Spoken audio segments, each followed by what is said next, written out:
is this relationship between the United States and the Holy See so important to you?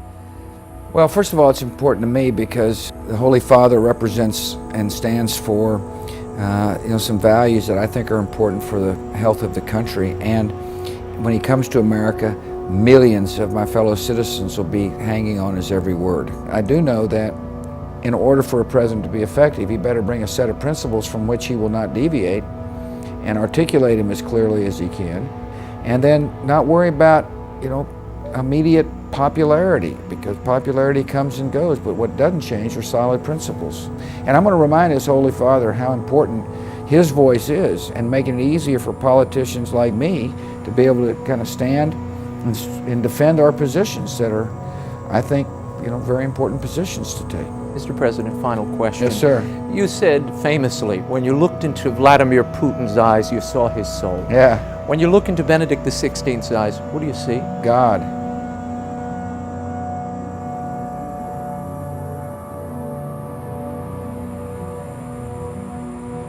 Hello YouTube, welcome to my channel. This is Brett. Today is Saturday, Sabbath day, June 23rd, 2018, and I have a new upload for my channel from Jurk Glissman of Belgium. It is his reading and discussion of section 2 of the book, The Secret History of the Jesuits by Edmond Paris. Page 31 of the original copy of the book, which I have in my possession.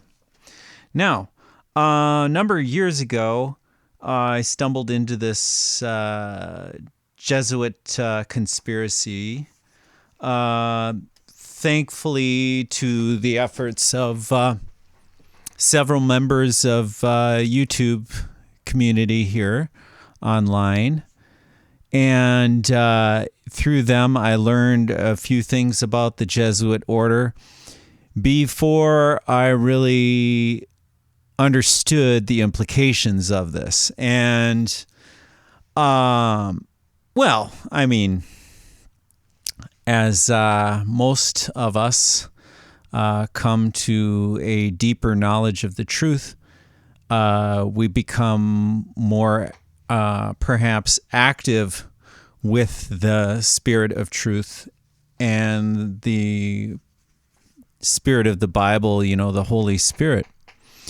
And, through our learning and through our studies with friends and family, we become more, shall we say, polarized to this spirit that opposes the carnality of this world, the things of the flesh, that is. And so I just wanted to share with everyone really quick that, in 2015, when I first met Jurk Glissman online here, and I contacted him through his Joggler77 account on Skype, I expressed the interest in introducing myself to him. He had confronted me with this question about the book of Daniel and, of course, the whole futurist dilemma. And during that time when I first met Jurk, I tried doing a reading of this book, The Secret History of the Jesuits, on my channel. And I really didn't do a very good job of it. And I'm very grateful for Jurk to tell me his thoughts about that. And I immediately decided that this is a little too advanced for my capacity to read and discuss at that time. And I must say, probably still, it's a lot of history, a lot of European history. And I would just want to say that this is really powerful reading and discussion Jurk does. And I'm very grateful to be bringing it to YouTube first. And I just want everyone to know that Jurk and I go back a few years, and this book plays a part of that. And I've always felt very strongly about what Jörg had shared with me about his comprehension of this this topic, the Jesuit order, and really how important it really is to gain a full understanding in the proper sense of really taking the effort to study the history. And with that being said, I don't think I need to say another word. I'll just go right into sharing this video. Very grateful for having this friendship with Jörg and having this collaboration with him and being able to at least produce some of the teaser music and video work for him, so he has a little bit more oomph to his presentation. So with that being said, I hope you enjoy it. Leave your comments, and hopefully we'll be getting right back on track with the schedule here on my channel. And this, of course, is the busiest time of year here in the summer, and I hope everyone's doing well. And I'm sure that there's a lot of different things going on in the world, and it's not going to get any easier from this point on, as we know, as the Bible tells us. So, with that being said, I ask that the Lord blesses you in His truth through the spirit of our King James Authorized Version of the Bible of 1611. And in that spirit, we will continue in our journey and listen to Jörg Glissman of Belgium in section 2, page 31, the Jesuits in Europe during the 16th and 17th centuries. Catch up with you soon.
Hello and welcome to a new video from Joggler66, Hour of the Truth.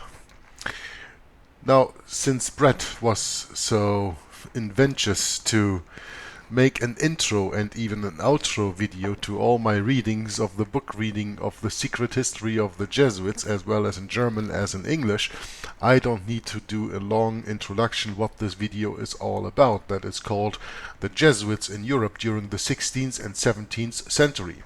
It deals, of course, with the book reading The Secret History of the Jesuits, a book by Edmond Paris, published in 1975. So without any further ado, I will address you to Chapter 1 of Section 2, Italy, Portugal and Spain, speaking about, learning about, teaching about the Jesuits. France, wrote Mr. Boehmer, is the cradle of the Society of Jesus, but in Italy it received its program and constitution. Therefore in Italy it first took root, and from there it spread abroad." Unquote. Now you will maybe ask yourself, how does it come? The Society of Jesus comes from France. Well, as we have learned in Section 1, you know that the oath the 6 founding Jesuits, Ignatius Loyola and 6 of his companions, took were in the Church of Notre Dame in Paris and in the Church of Saint-Denis in Paris. There they swore their oath and they founded the Society of Jesus. It was founded actually in France, but of course it was later ordained by Pope Paul III in 1540 in Rome. The author notes the increasing number of colleges and Jesuit academies, 128 in 1680. But, says he, the history of Italian civilization during the 16th and 17th century shows the results of it most strikingly. If a well-learned Italy thus embraced again the faith and ordinances of the Church, received a new zeal for asceticism and missions, composed again pious poems and hymns for the Church, dedicated conscientiously the painter's brushes and the sculptor's chisels to exalt the religious ideal, is it not because the cultivated classes were instructed in Jesuit colleges and confessionals? Gone were childish simplicity, joy, vivacity, and the simple love of nature. The Jesuits' pupils are far too clerical, devout, absorbed to preserve these qualities. They are taken up with ecstatic visions and illuminations. They literally get drunk with the paintings of frightful mortifications and the martyr's atrocious torments. They need the pomp, they need the glittering and theatrical. From the end of the 16th century on, Italian art and literature reproduce faithfully this moral transformation. The restlessness, the ostentation, the shocking claim which characterize the creations of that period promote a feeling of repulsion instead of sympathy for the beliefs they are supposed to interpret and glorify.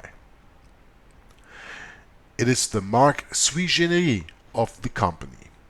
This love for the distorted, finicky, glittering, theatrical could seem strange amongst mystics formed by the spiritual exercises, if we did not detect in it this essentially Jesuitical aim to impress the mind. It is an application of the maxim, the end justifies the means, applied with perseverance by the Jesuits in the arts, literature, as well as politics and morals. Italy had been hardly touched by the Reformation. Nevertheless, the Valdenses, who had survived since the Middle Ages in spite of persecutions and established themselves in the north and south of the peninsula, joined the Calvinist Church in 1532. On a report from the Jesuit Posevino, Emmanuel Philibert of Savoy launched another bloody persecution against this heretic subjects in 1561. The same thing happened in Calabria, at Casal di San Sisto and Guardia Fiscale. Quote, the Jesuits were implicated in these massacres. They were busy converting the victims. Unquote.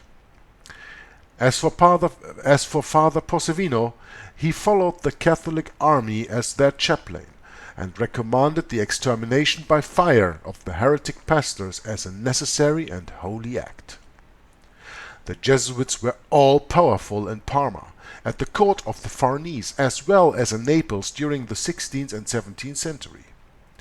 But in Venice, where they had been loaded with favors, they were banished on the 14th of May 1606, quote, as the most faithful servants and spokesmen of the Pope. Unquote.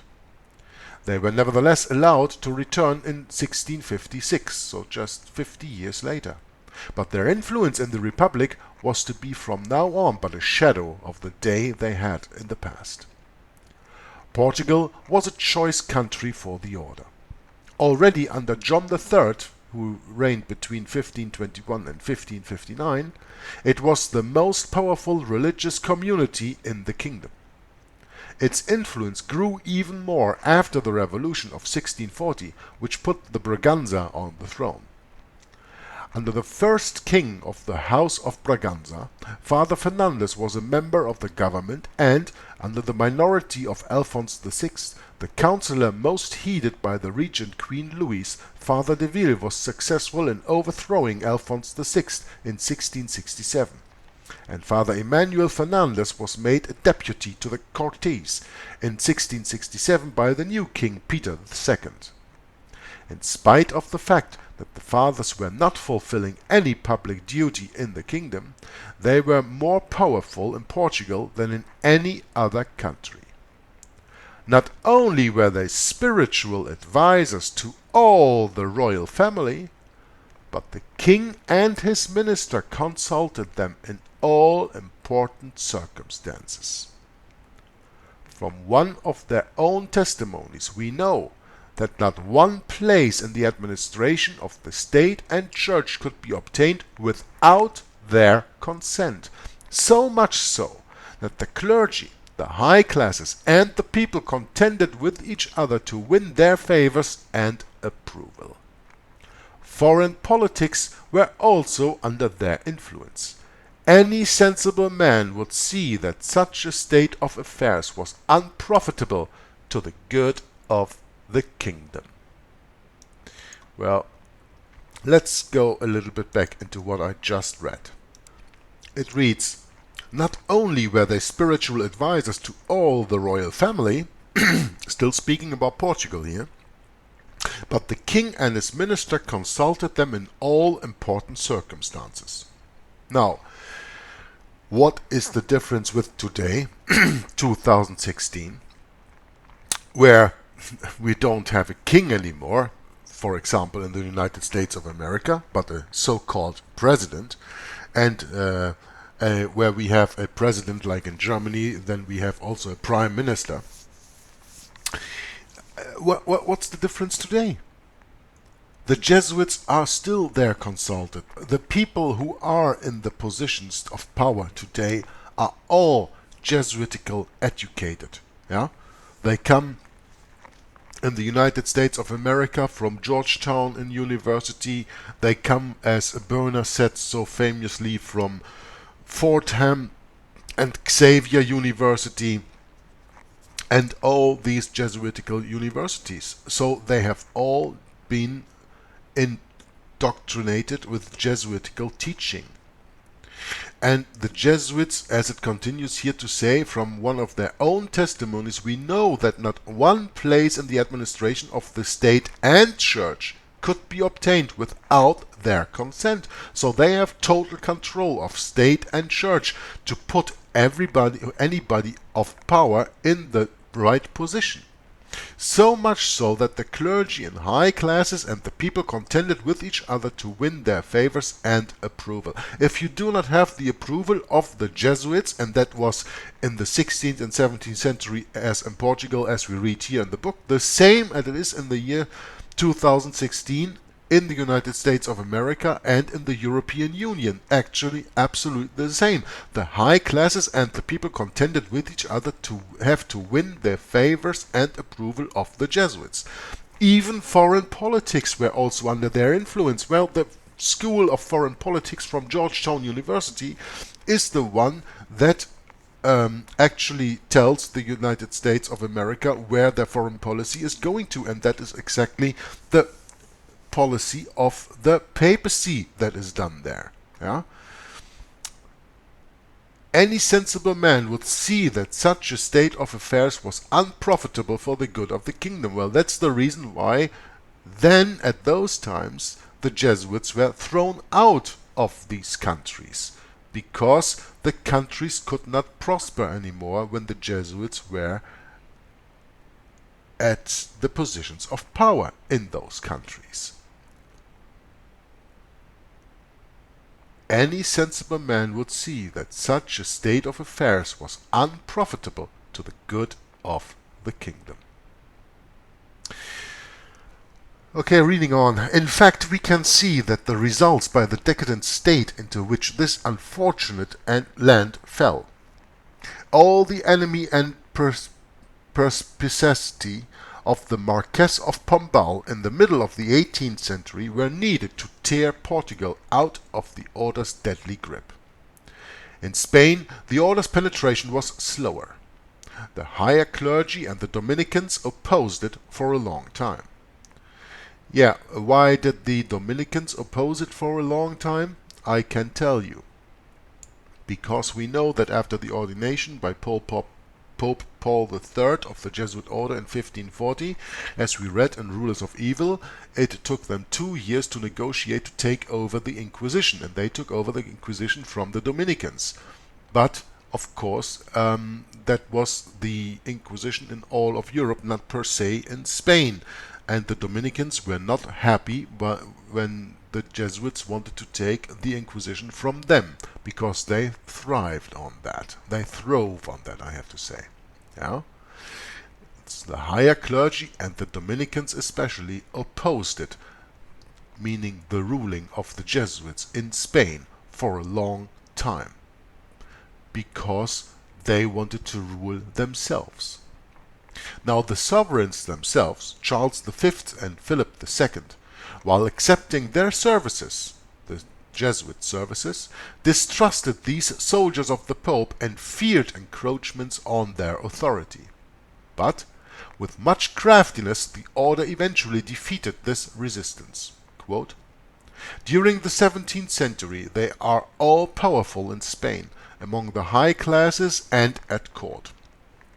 Even Father Neidhart, former German cavalry officer, fully governed the kingdom as Councillor of State, Prime Minister and Grand Inquisitor.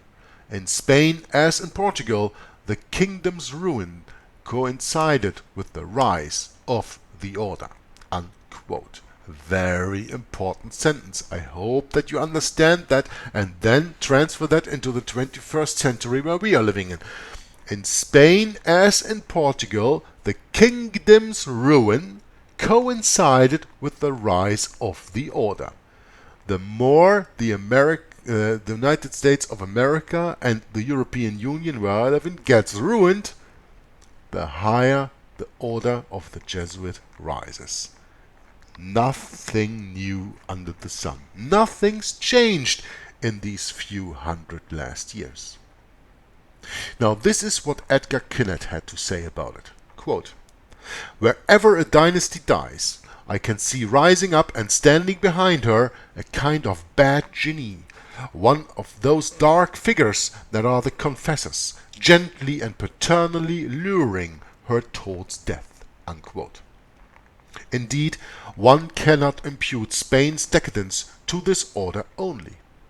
Nevertheless, it is true that the Company of Jesus, together with the Church and other religious orders, hastened her fall. The richer the order became, the poorer Spain was. So much so that when Charles II died, the state's coffers did not even contain the necessary amount to pay for 10,000 masses, usually set for the salvation of a deceased monarch's soul. Did you listen carefully? I'm gonna repeat this very important part. The richer the order became, the poorer Spain was. The order of the Jesuits is responsible for installing the Federal Reserve System in the United States of America. At this moment in 2016, the United States of America has, because of the Federal Reserve System, debts, I think, up to at least $30 trillion. At least. And all that richness goes to the Jesuits and the Vatican. Listen to Karen Hoodis. I am not very much in favor of that madam because of certain reasons, but there is some information that she brings out that is quite interesting and quite true. When she states that the money that is paid in the United States of America for the income tax goes right to the Jesuit order. So, when we read here about Spain and Portugal in the 16th and 17th century that the richer the order became, the poorer Spain was. It is absolutely the same today for the United States of America and for us here in Europe, in the so-called European Union, the same thing. And just look at South America, where the Jesuits have had a grip on the country for a long time, how poor these countries are. Now we come into the next part of this reading, that is dealing with the Jesuits in the 16th and 17th century in Germany, my home country. It was not Southern Europe, but Central Europe, France, Holland, Germany, Poland, which were the site for that historical struggle between Catholicism and Protestantism. So these countries were the main fields of battle for the Society of Jesus. The situation was particularly grave in Germany. Not only notorious pessimists, but also thinking and wise Catholics considered the old Church's cause in all German lands as almost lost. In fact, even in Austria and Bohemia, the break with Rome was so general that the Protestants could reasonably hope to conquer Austria within a few decades. Then how is it this change did not take place and the country was divided into two sections instead? The Catholic party, at the close of the 16th century, had no hesitation in answering this question, for it always acknowledged that the Wittelsbach, Habsburg and Jesuits were responsible for this happy turn of events. René Philipp Müller wrote about the Jesuits' role in these events. Quote, "The Catholic cause could hope for a real success only if the fathers were able to influence and guide the princes at all times and guiding the princes in all circumstances. The confessionals offered the Jesuits the means to secure a lasting political influence, therefore an effectual action." Unquote. In Bavaria, the young Duke Albert V, son of a zealous Catholic and educated at Ingolstadt, which you know from the University of Ingolstadt later on from Adam Weishaupt, who founded the Illuminati there, the old Catholic city called on the Jesuits to combat effectively the heresy. On the 7th of July 1556, 8 fathers and 12 Jesuit teachers entered Ingolstadt. It was the start of a new era for Bavaria. The state itself received a new seal. The Roman Catholic conceptions directed the politics of princes and the behaviors of the high classes. But this new spirit got hold of the higher classes only. It did not gain the hearts of the ordinary people. Nevertheless, under the iron discipline of the state and the restored church, they again became devout Catholics, docile, fanatic, and intolerant towards any heresy. It may seem excessive to attribute such prodigious virtues and actions to a mere handful of strangers. Yet, in the circumstances, their force was an inverse ratio to their number, and they were immediately effective as no obstacles were met. Loyola's emissaries,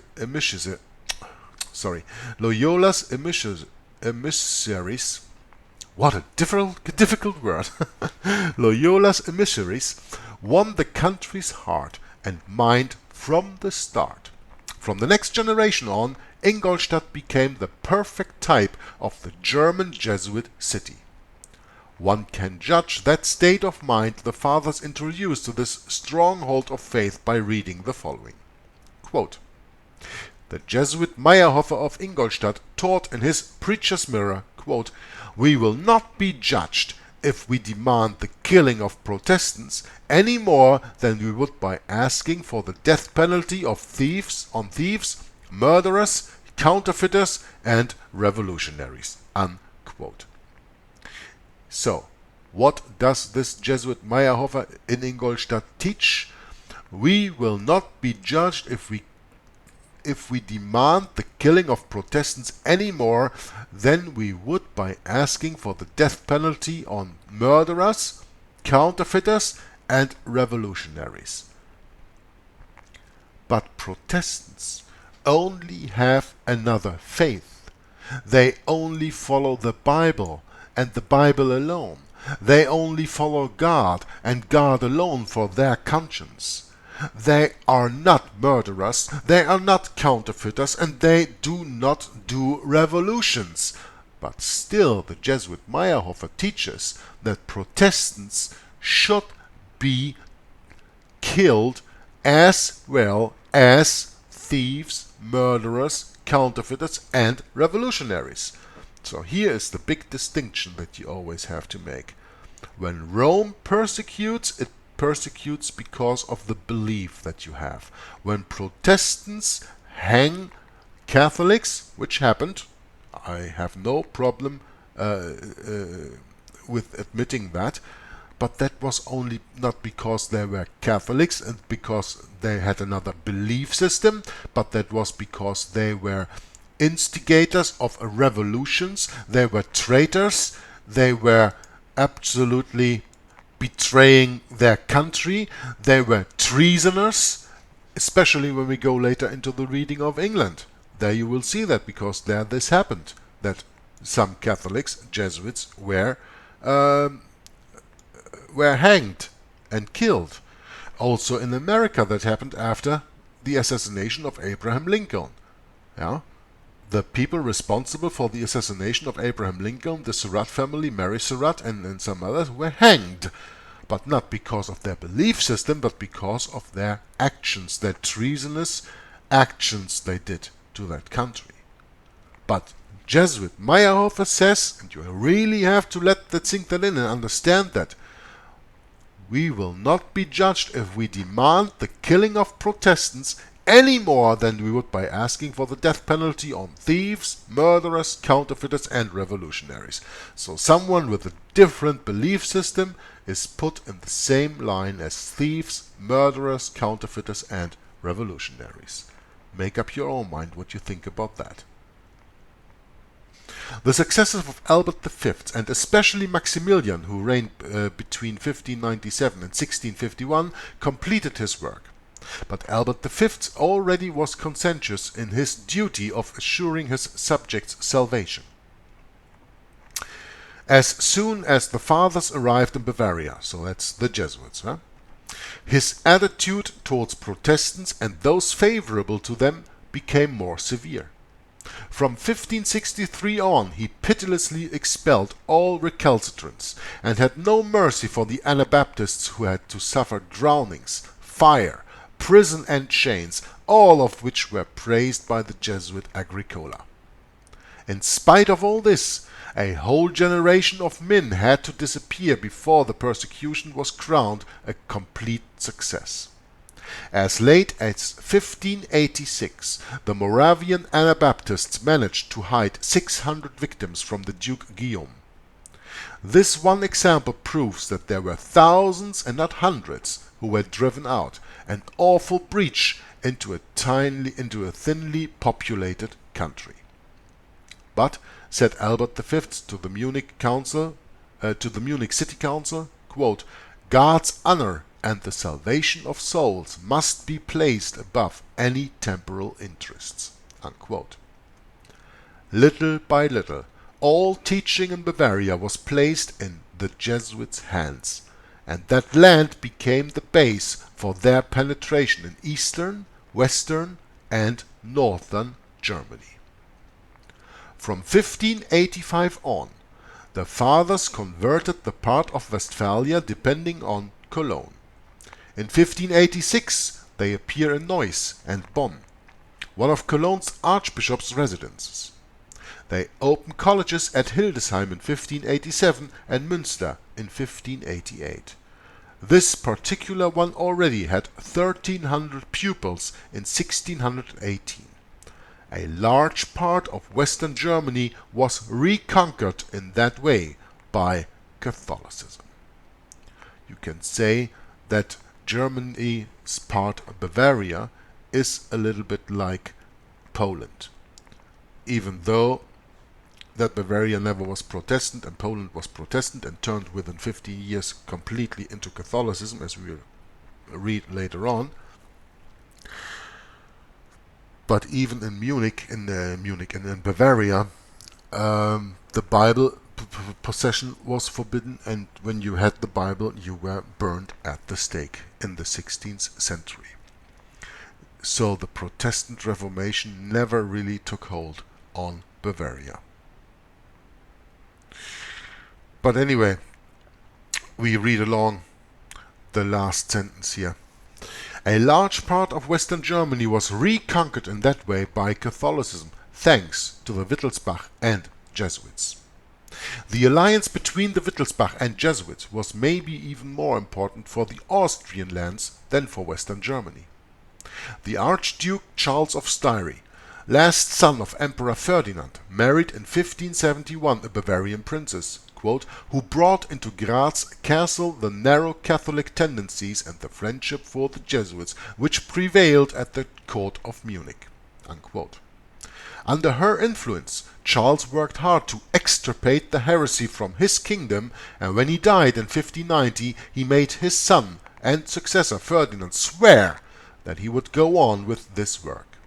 In any case, Ferdinand was well prepared for this. Quote, for 5 years he had been a pupil of the Jesuits at Ingolstadt. Besides, he was so narrow-minded that, to him, there was no nobler task than the re-establishment of the Catholic Church in his hereditary states. That this task was advantageous or not to his lands was of no concern to him. I prefer, he said, to reign over a country in ruins than over one that which is damned. In 1617, the Archduke Ferdinand was crowned King of Bohemia by the Emperor. Influenced by his Jesuit confessor Viller, Ferdinand started at once to combat Protestantism in his new kingdom. This signaled the start of that bloody war of religion which, for the next 30 years, kept Europe in suspense. When in 1618 the unhappy events in Prague gave the signal for open rebellion, the old Emperor Matthias tried at first to compromise, but he did not have enough power to make his intentions prevail against King Ferdinand, who was dominated by his Jesuit confessor. So, the last hope to settle this conflict amicably was lost. Quote, at the same time, the lands of Bohemia had taken special measures and solemnly decreed that all Jesuits should be expelled, as they saw in them promoters of civil war. Soon after, Moravia and Silesia followed this example, and Protestants of Hungary, where the Jesuit Pasmani ruled with a rod of iron, rebelled also. But the Battle of the White Mountain in 1620 was won by Ferdinand, who had been made emperor again after the death of Matthias. The Jesuits persuaded Ferdinand to inflict the most cruel punishment on the rebels. Protestantism was rooted out of the whole country by means too terrible for words. At the end of the war, the country's material ruin was complete. The Jesuits Balbinus, Bohemia's historians, wondered how there could still be some inhabitants left in that country. But moral ruin was even more terrible.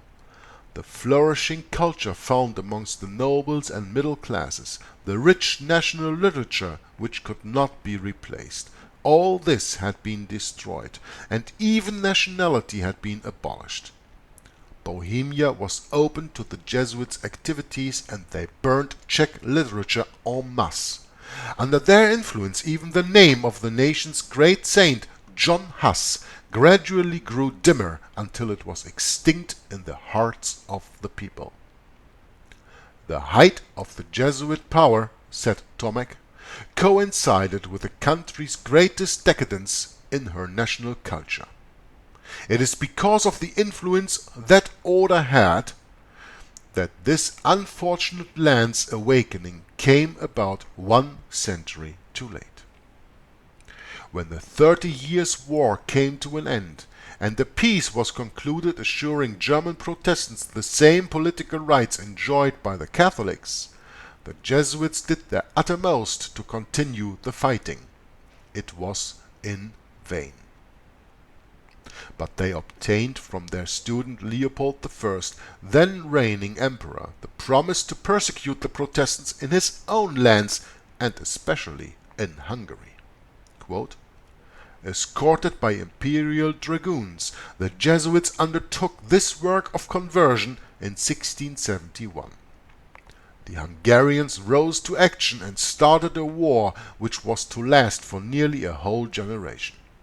But that insurrection was victorious under the leadership of Francis Cacocci. The victor wanted to drive the Jesuits out of all the countries which fell under his power, but influential protectors of the order managed to adjourn these measures, and the expulsion did not take place until 1707. Prince Eugene blamed, with a harsh frankness, the politics of the imperial house and the intrigues of the Jesuits in Hungary. He wrote, quote, Austria nearly lost Hungary because of their persecuting of the Protestants. Unquote. One day he bitterly exclaimed that the morals of the Turks were far superior to those of the Jesuits, in practice at least. Quote, not only do they want to dominate consciences, but also to have the right of life and death over men. Unquote. That is the point. They do not only want to dominate the conscience, but they want to have the right of life and death over every man that rules there. This is in accordance with the bull Unam Sanctam from Pope Boniface VIII from 1302, which states it is absolutely necessary for the salvation of every human creature to be subject to the Roman Pontiff. So if you are not subject to the Roman Pontiff, you are so-called dead already, because you are not saved. And when you are dead already, well, you can be killed without any problem, as we have read already a page or two earlier, when I was stating that we will not be judged if we demand the killing of Protestants any more than we would by asking for the death penalty of thieves, murderers, counterfeiters, and revolutionaries. You see how the same policy always comes back again? Austria and Bavaria reaped the fruits of Jesuit domination in full. The compression of all progressive tendencies and the systematic stultification of the people. The deep misery which followed the War of Religion, meaning the 30-Year War between 1618 and 1648, the deep misery which followed the War of Religion, the powerless politics, the intellectual decadence, the moral corruption, a frightful decrease in the population and impoverishment of the whole of Germany. These were the results of the Order's actions. You have to understand that in this 30-year war between 1618 and 1648, at least 12 million German Protestants died. That's about a third of the population in the whole country of that time. What do you think would happen when you erase a third of the population of the United States of America in a 30-year war? Think of that when you hear me reading about the 30-year war in Europe and exterminating a third of the population. Maybe that is a kind of imagination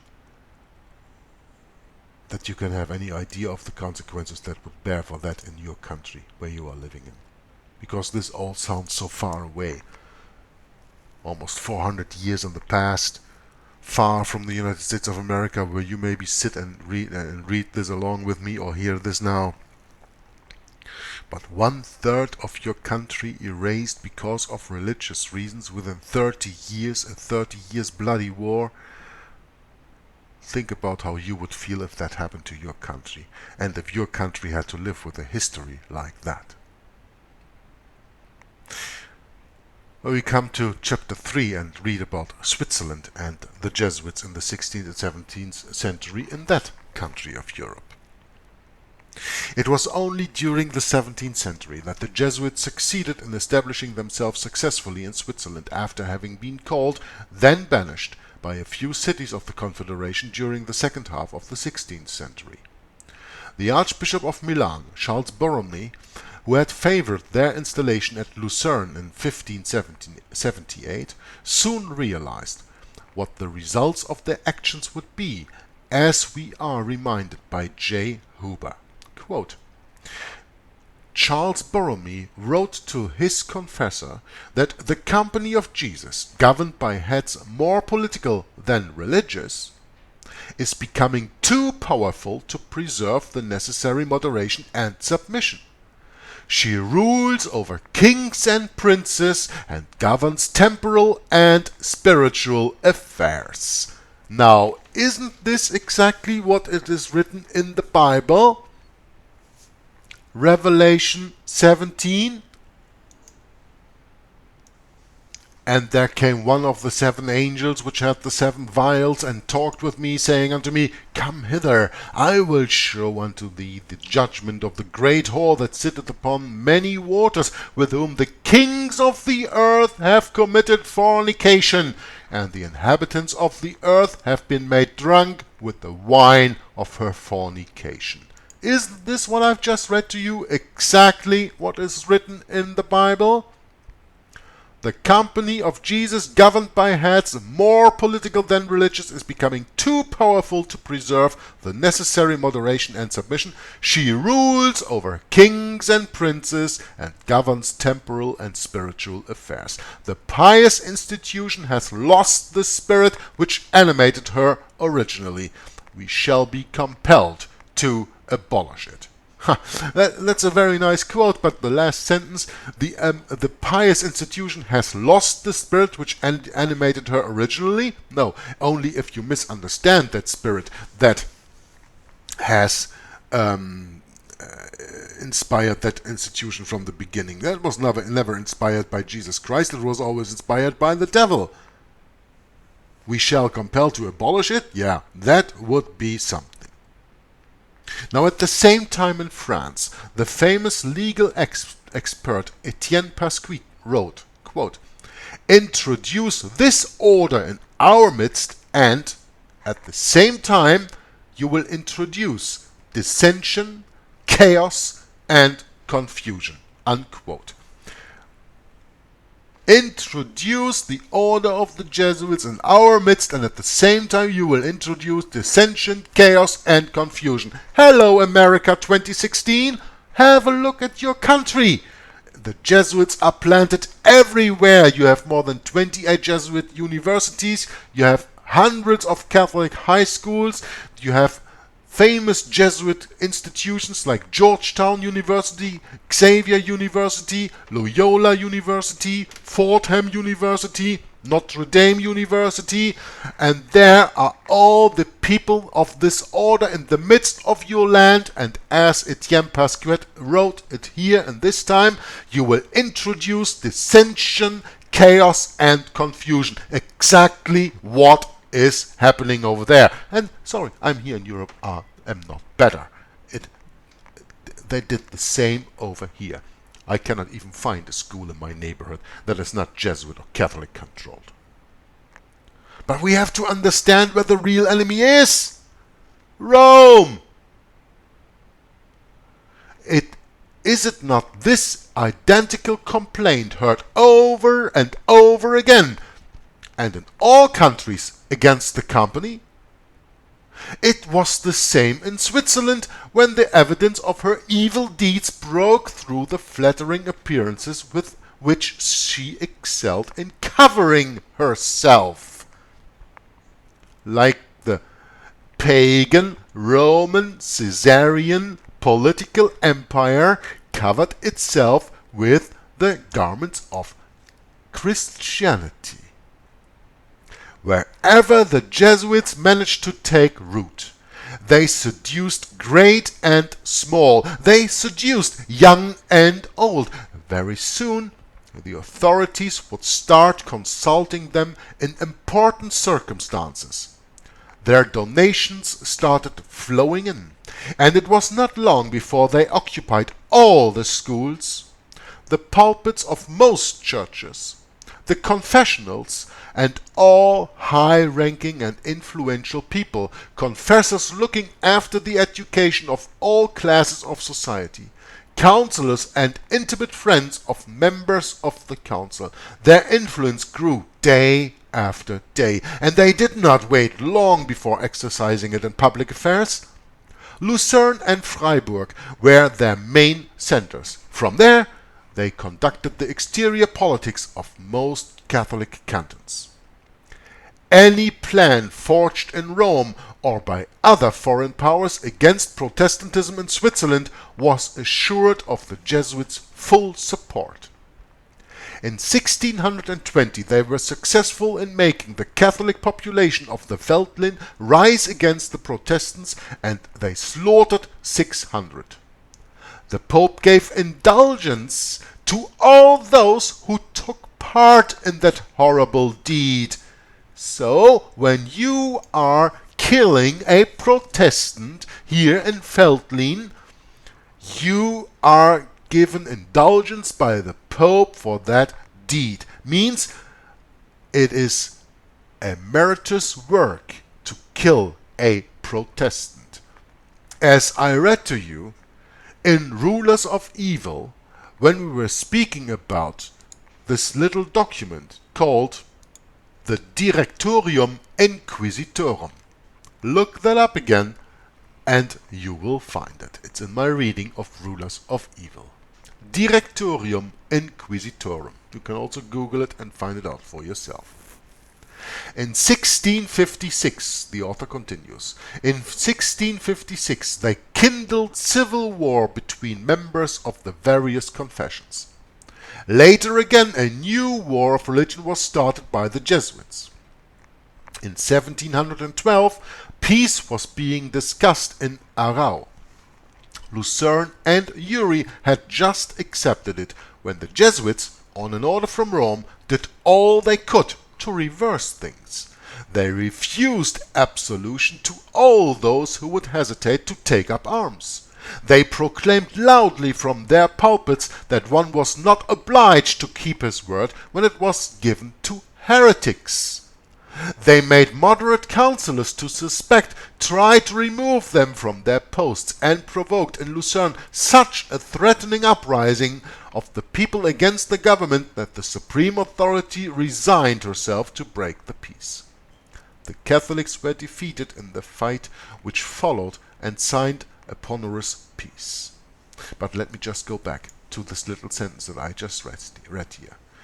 They refused absolution to all those who would hesitate to take up arms.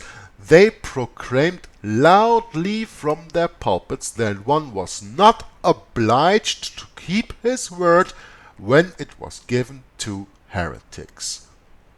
Isn't this, what I just read here, something that you always hear of the so-called conspiracy of the Jews? That they can do anything if it is to a so-called Goyim? Well, do you see where that deception comes from? From the Roman Catholic Church, from the Jesuits themselves.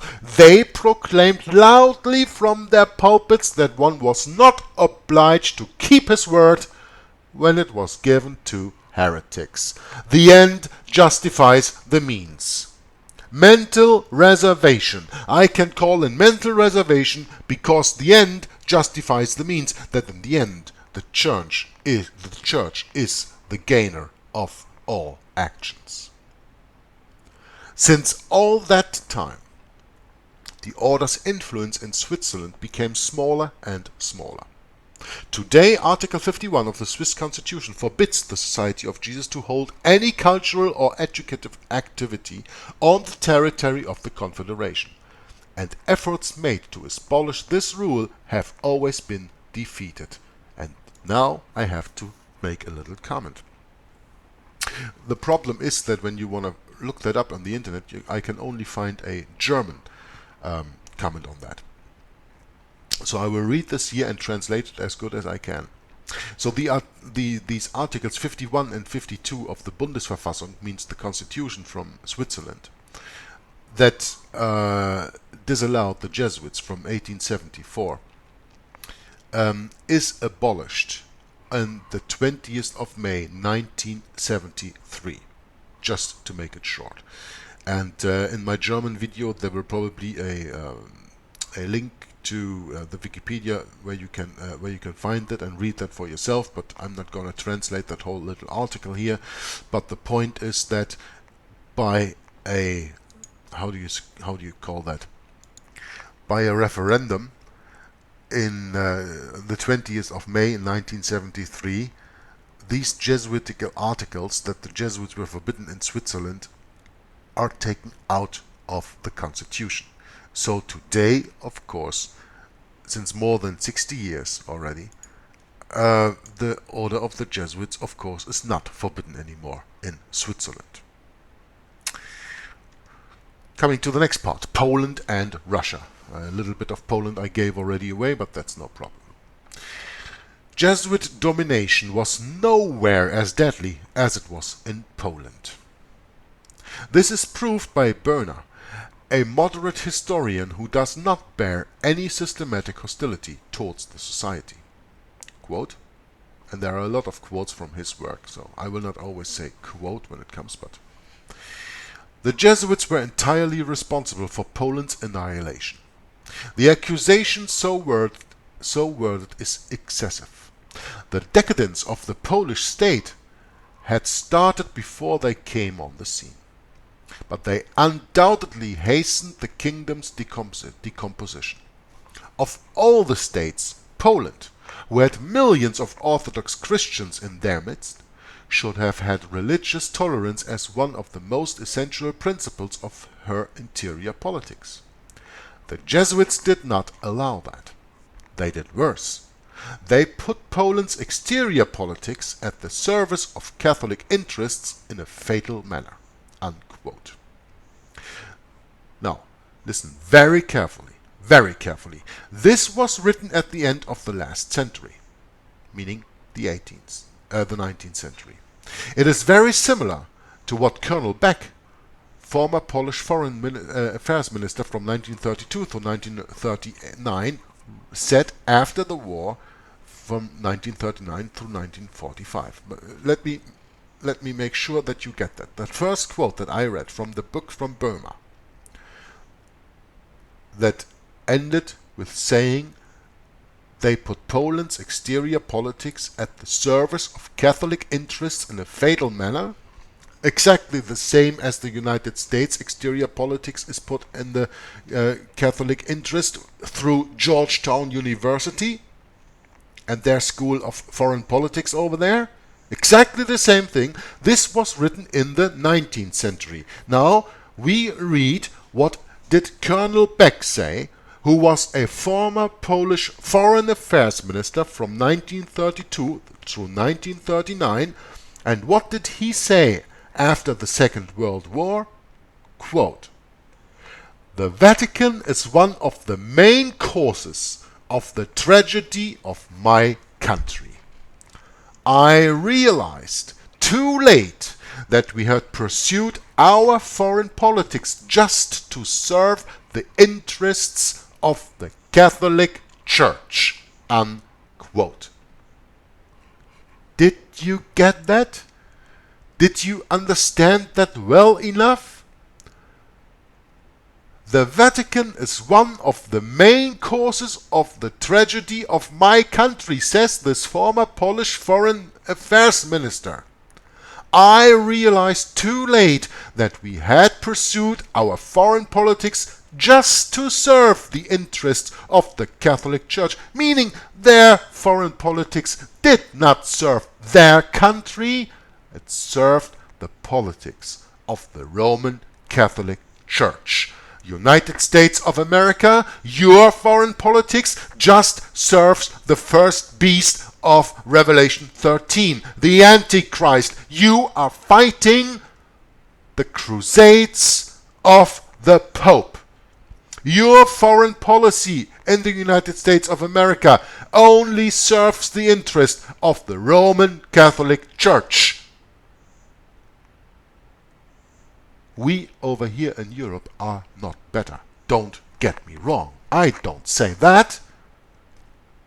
But the United States of America is the most powerful military in the world. Why? Because it was raised from the Jesuits from the beginning. The second beast does the bidding of the first beast. United States foreign politics is just to serve the interests of the Roman Catholic Church. Being patriotic of your country, alright. Being patriotic of your military that only goes somewhere else to serve the interests of the Roman Catholic Church? I don't think so. Now think again. When you are standing in a football stadium, putting your hand on your heart and singing your national anthem full proud, think of who really makes your foreign and domestic policy. It is only done to serve the interests of the Roman Catholic Church, the Church of Antichrist, the Church of Satan.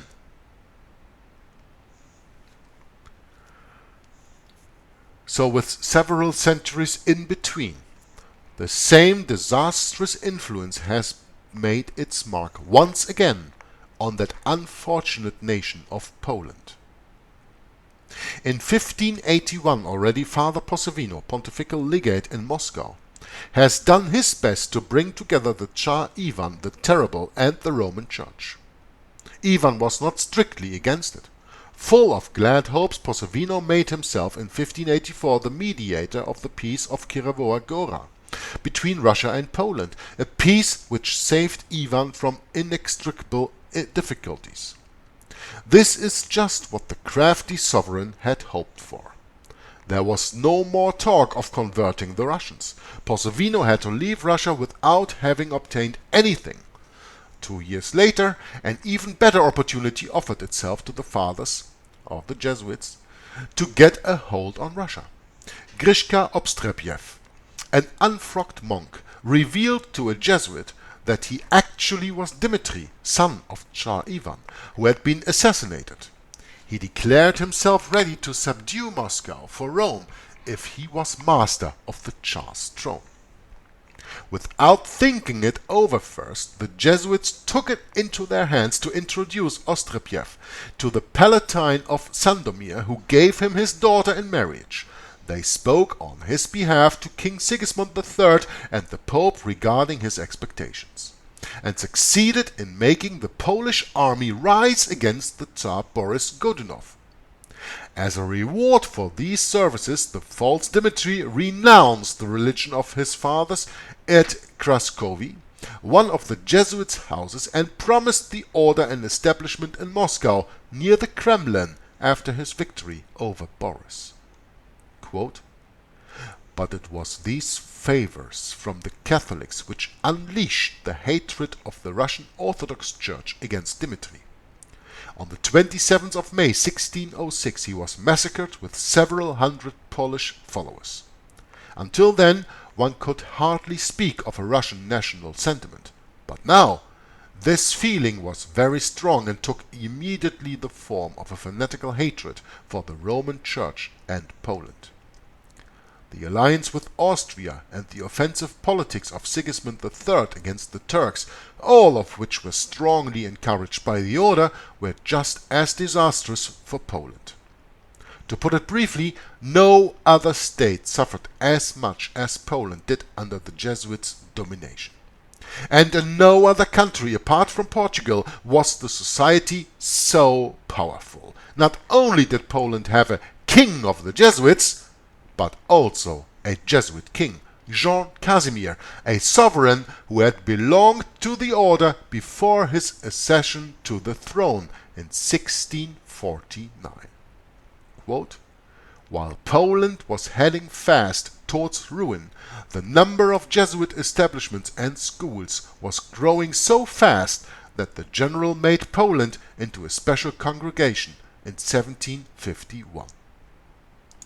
And I have to add a little note from me here that I read already in a radio broadcast that I did a few years ago with Walt Stickel called Jesuits Derooting the Reformation. And I think if I think of it, I will put the link of that into the description box of the video, and you can listen to those 7 broadcasts over there. Jesuits Derooting the Reformation. At that time I found out and wrote about Poland the following. Poland may be thoroughly Catholic today, but the Reformation made great progress in that country in the middle and later 1500s. It is a prime example of the weakness of the reforming movement and the success of the Catholic Reformation. Students from Wittenberg, where Luther came from, brought the reforming message early to Danzig and Krakow. But here as elsewhere, national sentiments directly affected the course of the reform movement. Partly because of Polish political traditions, partly because of a long-standing ties with France, and partly because of a growing antipathy towards Germans, the Poles took much more strongly to Calvinism and Calvinistic sects. It's worth pointing out too that the Hussites had flourished in Western Poland, so the country had a long tradition of dissatisfaction with the clergy.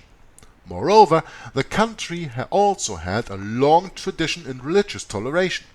Many Jews had fled thither from persecutions in the West, and there was even an Islamic Tatar population in Lithuania. In the event, a number of different Reformed churches took root in Poland, especially during the 1540s and 1550s. While ideas and enclaves could be found everywhere, different flavors of Protestantism flourished in different regions of Poland, for exactly the same reason they did in Germany, due to the preferences and protection of the local nobility. But the biggest success of anti-reformatical works of the Order of the Jesuits will be explained in a Wikipedia link in Poland, where the nobility in the 16th century was Protestant. Polish kings were Catholic, like for example King Sigismund III that we spoke about was Jesuit trained. Since 1717 it is forbidden to buy new Protestant churches in Poland, and every since 1632 built Protestant church was torn down. If you are falling away from the Catholic belief system now, you will be punished by death. The Jesuits succeeded within just half a century to establish Catholicism completely in that once Protestant country of Poland. Now we go into the next part, Chapter 5, Sweden and England, still talking about the Jesuit order in the 16th and 17th century. In the Scandinavian countries, wrote Mr. Pierre Dominique, Lutheranism submerged everything else, and when the Jesuits made their counterattack, they did not find what was found in Germany. A Catholic party already in the minority, but still strong. Their only hope then was in the conversion of the sovereign, who was secretly in favor of Catholicism. Also, this king, John III Vasa, had married in 1568 a Polish princess, Catherine, a Roman Catholic. In 1574, Father Nikolai and other Jesuits were brought to the recently established School of Theology, where they became fervent Roman proselytizers while officially assuming Lutheranism.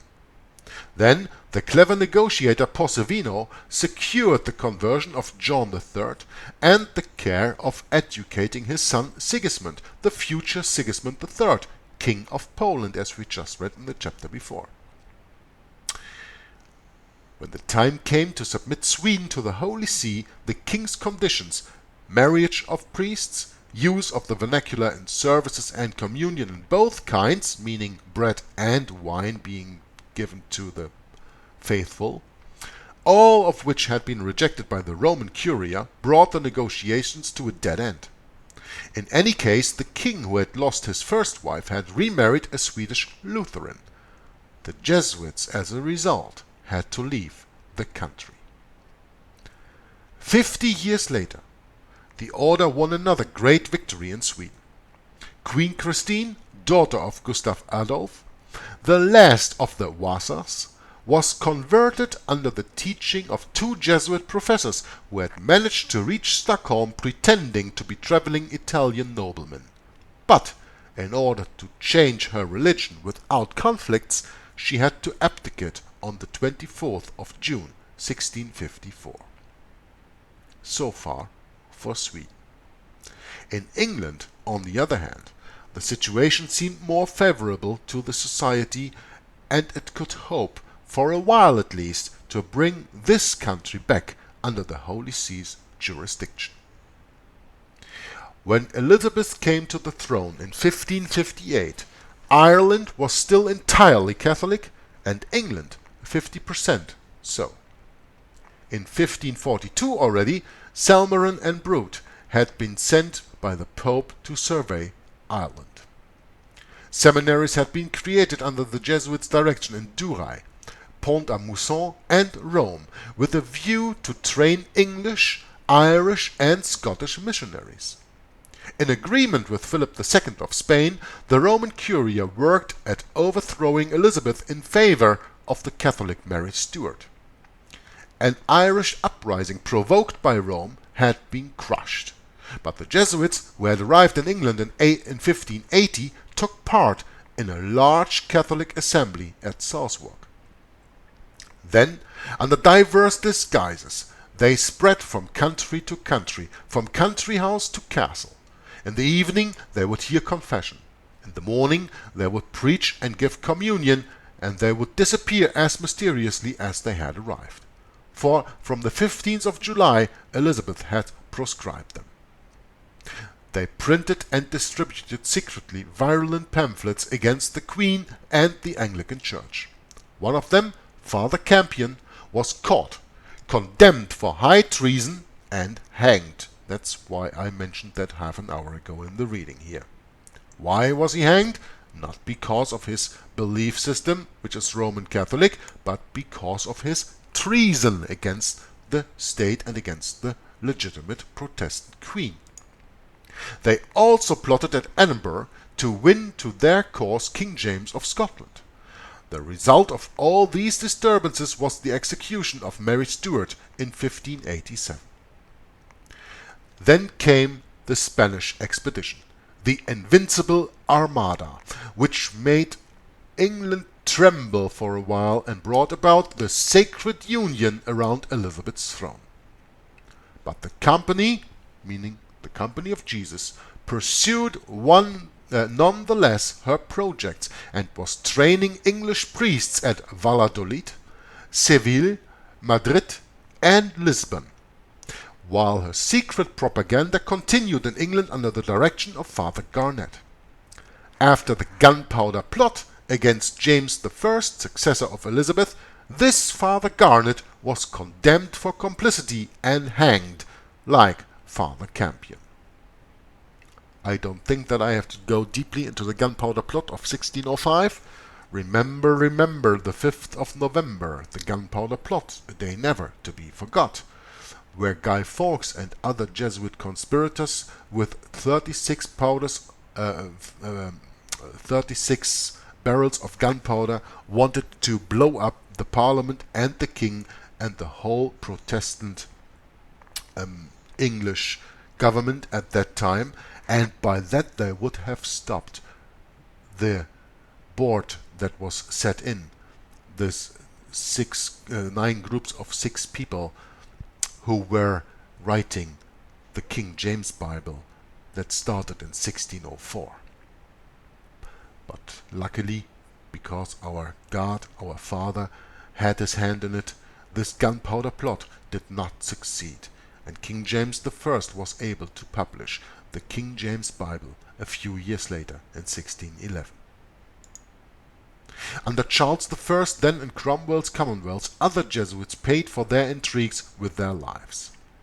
The order thought it would triumph under Charles II, who, together with Louis XIV, had concluded a secret treaty at Dover, pledging to restore Catholicism in the land. The nation was not fully informed of these circumstances, but the little that transpired was enough to create an unbelievable agitation. All England shuddered before Loyola's spectre and the Jesuit conspiracies. A meeting of them in the palace itself brought popular fury to a head.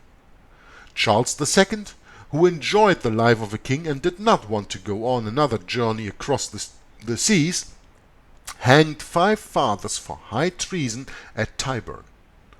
This did not abate the Jesuits. However, Charles II was too prudent and too cynical for their liking, always ready to drop them.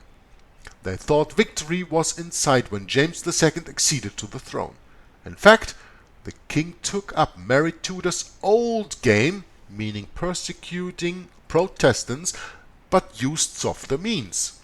He pretended to convert England and established for the Jesuits at the Palace of Savoy a college where 400 students immediately took residence.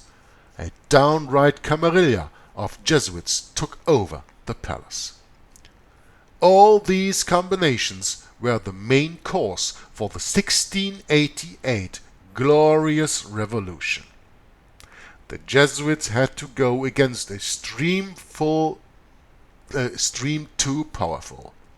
Then England had 20 Protestants for each Catholic.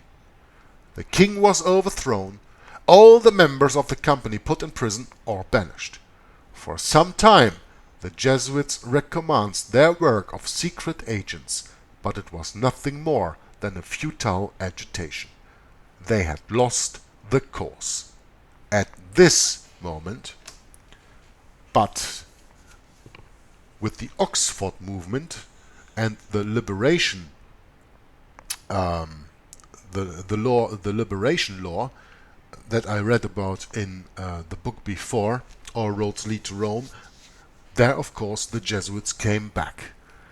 And I will finish in this section for today. I will leave chapter 6, France, for the next time, because this is a few pages and we have already done a little bit more than an hour.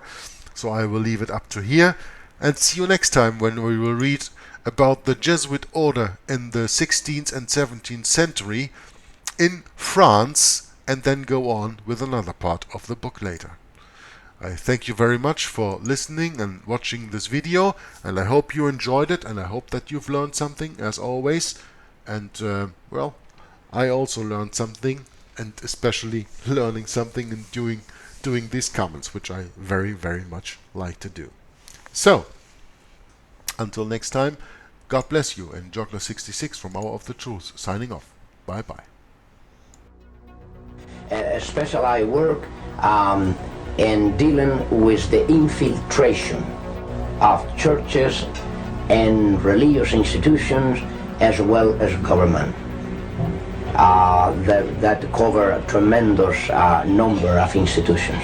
And the purpose of that infiltration was what for?